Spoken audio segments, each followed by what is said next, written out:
Salut tout le monde, on se retrouve dans cette nouvelle vidéo pour faire l'unboxing de la box Witch Casket du mois de février qui arrive extrêmement en retard, comme d'habitude finalement. Est-ce que quelqu'un est surpris? Non, surtout pas moi d'ailleurs. Il faut vraiment que j'essaye d'être régulière avec ces trucs, mais des fois j'ai juste la flemme, hein, on va pas se mentir.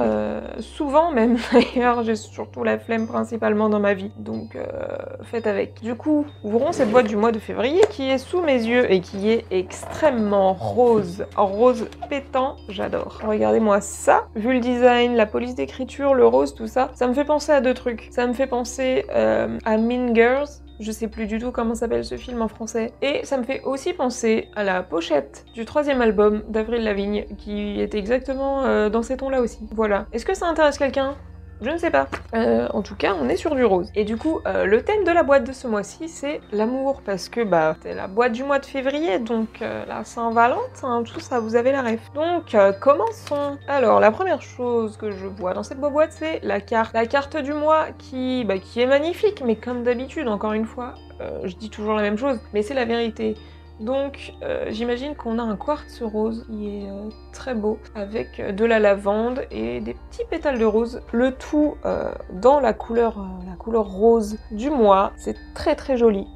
Comme d'hab. Qu'est-ce que vous voulez que je dise de plus? C'est toujours très beau, c'est toujours très beau. Ensuite, je viens de tomber sur ceci, et c'est un rituel pour le bain, pour la confiance en soi et l'amour de soi-même. Alors, je trouve l'idée très chouette. J'ai pas de baignoire. C'est le seul truc qui pourrait éventuellement chier dans la colle, finalement, c'est que j'ai pas de baignoire. Mais peut-être que ça peut se faire sous la douche, finalement. Si c'est une petite, genre un petit truc à diffuser, ça serait sympa comme tout. Il y a des trucs qui sont tombés. Alors, je vais essayer de récupérer ça. Super! C'est des petits bouts de quartz, je pense. Et en fait, ils étaient dans un petit pochon, mais ils sont échappés du petit pochon. Ils ont repris leur liberté, finalement. Ok, j'ai récupéré l'équipage. Du coup, dans ce kit de rituel, on a des pétales de rose séchés. On a aussi du lemon balm. Alors, je sais pas si c'est de la feuille de citron ou de la citronnelle. J'imagine que c'est un rapport avec le citron, en tout cas. Ça sera écrit sur l'écran, comme d'habitude. Du petit quartz rose en petits morceaux qui s'éparpillent partout. Et le dernier, c'est un petit sachet qui ressemble finalement à un sachet de thé, je pense, pour faire infuser dans le bain. Donc finalement, le principe, c'est de mettre tous ces petits ingrédients dans le petit sachet de thé et de faire infuser ça soit dans son bain si on a la chance d'en avoir un, soit au niveau de la sortie de douche pour faire infuser tout ça, respirer les bonnes odeurs de rose, se détendre, et voilà. C'est quand même plutôt sympa. Alors, il y a un côté très lush, du coup. Oh, j'avais pas vu. Oh, le dessin derrière la carte, il est magnifique. Je disais, il y a un côté très lush, ça fait un peu genre bombe de bain, tout ça. Mais c'est très chouette.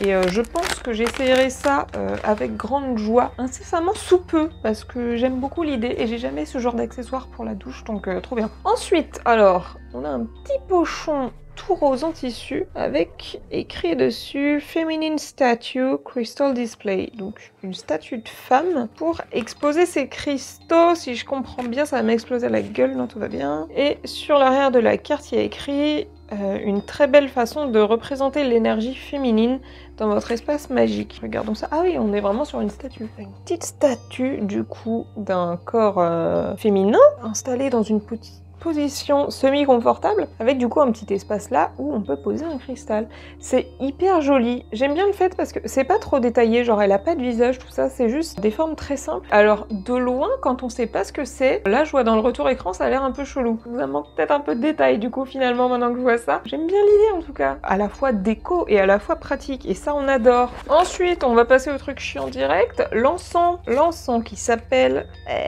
Ange de l'amour, Love Angel. Oh my god, by the angel. Potentiellement, ça va puer la rose. J'ai aucun problème avec les vraies roses de la vraie vie. Ça sent si fort à travers le plastique. Donc je disais, les vraies roses de la vraie vie, ça sent très bon. Mais les parfums synthétiques de rose, ça pue toujours la mort. Je hais ça.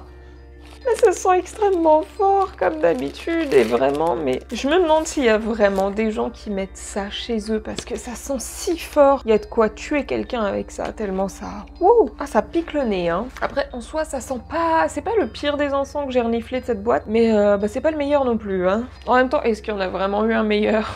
Ensuite, j'ai le petit pins du mois. Donc c'est un pins rond classique, efficace, avec écrit dessus Self Love Club. C'est un des rares pins qu'on a dans cette boîte qui fait pas trop genre sorcière, witchy, ésotérique. Là ça fait vraiment juste pins lambda. Je sais toujours pas quoi en faire, mais ça se refourguera peut-être plus facilement à des gens qui aiment ça. Ensuite, je viens de voir un truc extrêmement intéressant. Je suis désolée, j'ai déjà regardé, mais ça m'a attiré l'œil.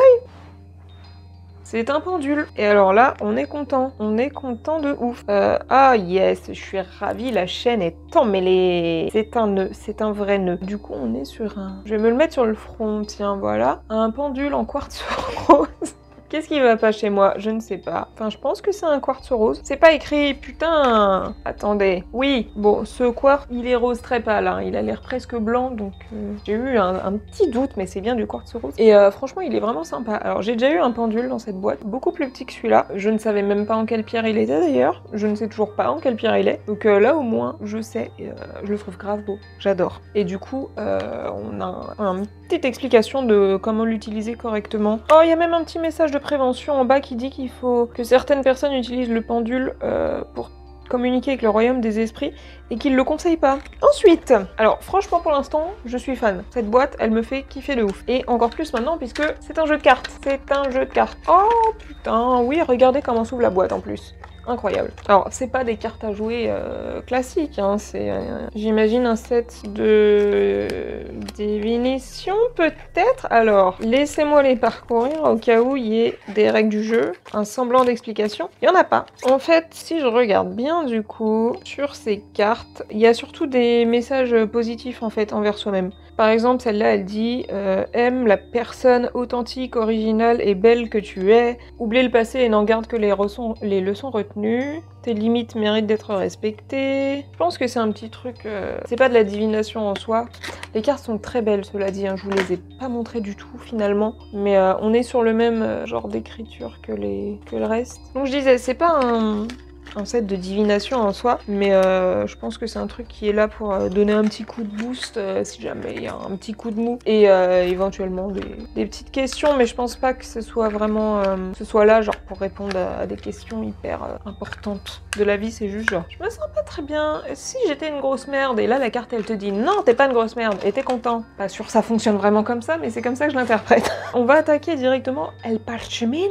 Alors vraiment je suis quand même la dernière des connes parce que je pense toujours pas à prendre un cutter. Je vais chercher un cutter, ça me saoule. Moi ça m'agace quand même de détruire ces petits bouts de papier là. Voilà, ça c'est une coupure nette et ça me fait bien plaisir, je vous le dis. Bon j'ai fait un trou, mais le trou est net, c'est pas arraché. Du coup on a un petit parche pour l'amour de soi-même. Je ne sais pas vraiment comment traduire self-love. Du coup il y a plein de petits trucs différents donc à mettre en pratique sur ce sujet. Donc des petits sacs de charms, des thés, des cristaux avec leurs propriétés, des plantes avec leurs propriétés qui vont du coup dans ce but et bah très bien, on adore. Ensuite, je viens de voir un truc qui est potentiellement lié au pendule, donc je vais l'ouvrir maintenant. Alors, est-ce que ça va rentrer? Oui, mais du coup vous me voyez plus, mais c'est pas grave. C'est un tapis. Coucou, si je fais ça, on est pas mal. C'est un tapis qui du coup va aider avec la pratique du pendule. Il y a quelques réponses différentes qui sont inscrites dessus. Il y a non, peut-être, oui, reposer la question. Et du coup, bref, le mouvement que va effectuer l'outil, l'objet, donne une réponse. Donc les deux vont ensemble. J'avais déjà eu un petit tapis comme ça, mais vachement moins stylé. Ensuite, qu'est-ce qu'on a là? On a un caillou, la fameuse pierre du mois, vous connaissez. Elle est jolie.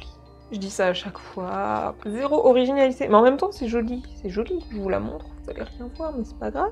On a une rhodonite. Pas sûr que ça se dise comme ça en français. Peut-être que oui, peut-être que non. Voilà. En tout cas, c'est une pierre du coup qui est grise avec des taches de rose. Elle est marbrée et très jolie. Très très jolie. Du coup, c'est la pierre de la compassion. Elle laisse à laisser derrière nous les bagages émotionnels et à guérir des expériences passées. Apparemment, potentiellement, elle aiderait aussi avec tout ce qui est traumatisme ou choc émotionnel. Et c'est une pierre qui aiderait à rester connecté en fait avec soi-même. Et du coup, apparemment, elle encourage l'amour et la guérison. Ah! Et apparemment, elle augmenterait aussi la fertilité. Ça, c'est vachement moins sympa par contre. Enfin, ça dépend pour qui, mais de mon point de vue, c'est vachement moins sympa. Une bien belle pierre que j'ai un peu envie de mettre... Je pense que je l'exposerai sur la petite statue. Ensuite, alors, on va passer à ça tout de suite. On a des bougies de rituel. Donc, des bougies roses qui sont pour, encore une fois, le self-love, donc l'amour de sa propre personne, les relations avec les gens et la romance. Au hasard, vraiment, au hasard, je dirais que les bougies sont roses. Mais qui suis-je pour juger, finalement? Ah, je m'attendais pas à ce rose-là. Comme quoi, la vie est pleine de surprises. Du coup, on est sur un rose pâle. Je m'attendais à un rose pétant, en fait. Ouais, bah, très belle bougie rose. Après, encore une fois, je vais pas vous faire le speech des bougies à chaque fois, vous connaissez. Bougie rose, très sympa. Et du coup, dernier objet, le thé. J'avais envie de le garder pour la fin, parce que déjà, il était au fond de la boîte. Et, je sais pas. J'avais envie de le garder pour la fin. Qu'est-ce que vous allez faire? On n'a pas vraiment une liste d'ingrédients. Alors, je ne sais pas du tout ce qu'est le thé Kongu. J'ai la flemme de chercher là maintenant tout de suite, donc peut-être que c'est un genre de thé que je connais pas du tout. Mais en tout cas, il y a de la rose dedans, et c'est à peu près tout ce qu'on sait, parce qu'il n'y a pas vraiment de liste d'ingrédients, en fait. C'est juste qu'il y a des pétales de rose, et que ça donne au thé un délicat arôme. Alors après, pareil, la rose dans la vraie vie, ça sent très bon. La rose à manger... Bah alors, je m'attendais à ce que ça sente quand même vachement, et bah ça sent pas tant que ça la rose. Alors par contre, c'est pas un truc que j'aurais envie de boire, c'est-à-dire que je trouve que ça sent un peu le parfum, ou enfin non, même pas, mais ça sent un truc qui a pas l'air comestible à première vue. Je vais le tester quand même, hein, parce que franchement, le thé c'est quand même un monde à part, où parfois il se passe des trucs complètement fous. Donc on va pas rester sur ces a priori, mais en théorie c'est un truc qui a une odeur de machin pas comestible. Du coup voilà, j'ai fini l'ouverture de cette boîte du mois de février, et je me dépêche parce que j'ai plus de batterie, j'ai pas envie de la changer juste pour la conclusion. Je suis très contente de cette boîte, il y avait plein de trucs hyper sympas, hyper utiles, et ouais, pour le coup, vraiment pas déçue. C'est un peu fluctuant, hein, vous-même vous savez qu'il y a certaines boîtes qui sont pas terribles. Là, je suis vraiment contente, tout est exploitable, tout est cool, donc je suis ravie. Je vais pas m'étaler plus parce qu'encore une fois, j'ai plus de batterie, donc je vous retrouve le mois prochain pour l'unboxing de la box du mois de mars. Bye!